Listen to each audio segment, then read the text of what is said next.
Dare viewers, अस्सलाम वालेकुम। मैं हूं आसिफ मुश्ताक अंसारी। आज हम पास्ट परफेक्ट कंटिन्यूस टेंस का मुताला करेंगे, फ़ेल माजी मुकम्मल जारी का। सबसे पहले हम इसकी उर्दू फ़िक्रात के आखिर में पहचान सीखते हैं। इसकी पहचान हम दो तरह से कर सकते हैं। बाज़ फ़िक्रात के आखिर में ता रहा था, ती रही थी, ते रहे थे वगैरह के अल्फाज आते हैं। मसलन वो मछलियाँ पकड़ता रहा था, हम नमाज पढ़ते रहे थे, अली खाना खाता रहा था। अगर इन तीनों मिसालों के आखिर में गौर किया जाए तो ता रहा था, ते रहे थे के वगैरह के अल्फाज इसमें आए हैं।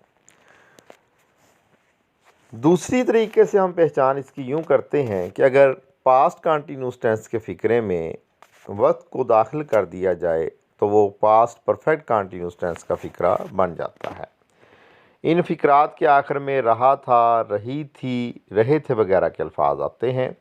मसलन मैं खेल रहा था, ये फ़िक्रा पास्ट कंटिन्यूस का है।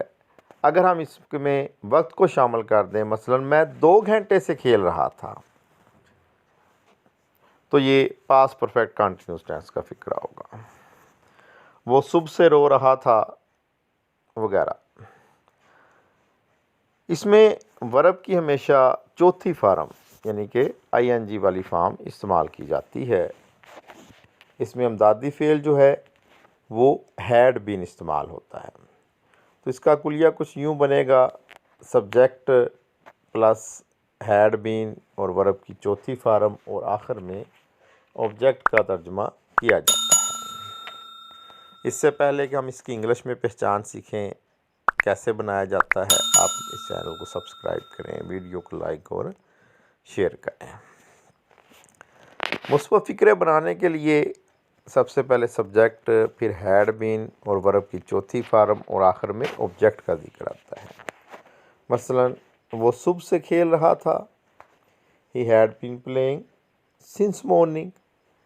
हम 2 घंटे से मछलियाँ पकड़ रहे थे, हम 2 घंटे से मछलियाँ पकड़ रहे थे।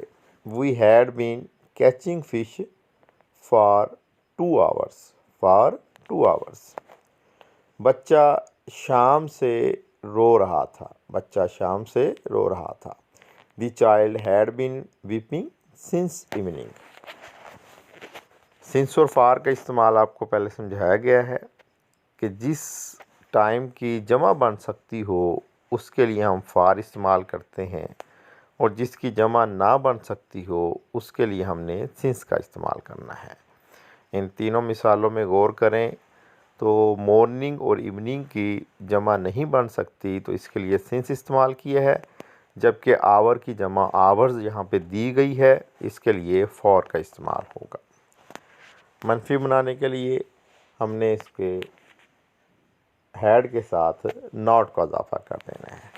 Subject plus had not been plus ING वाली फॉर्म इस्तेमाल होगी और आखिर में हमने ऑब्जेक्ट का तर्जुमा करना है।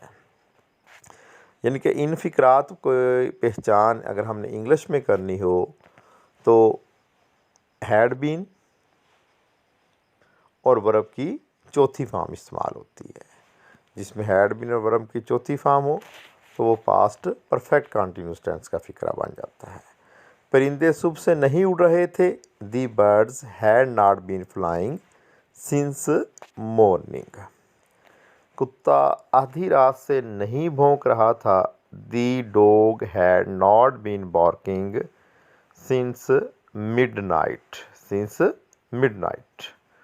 तुम सुबह से हमारा इंतज़ार नहीं कर रहे थे, you had not been waiting for us since morning.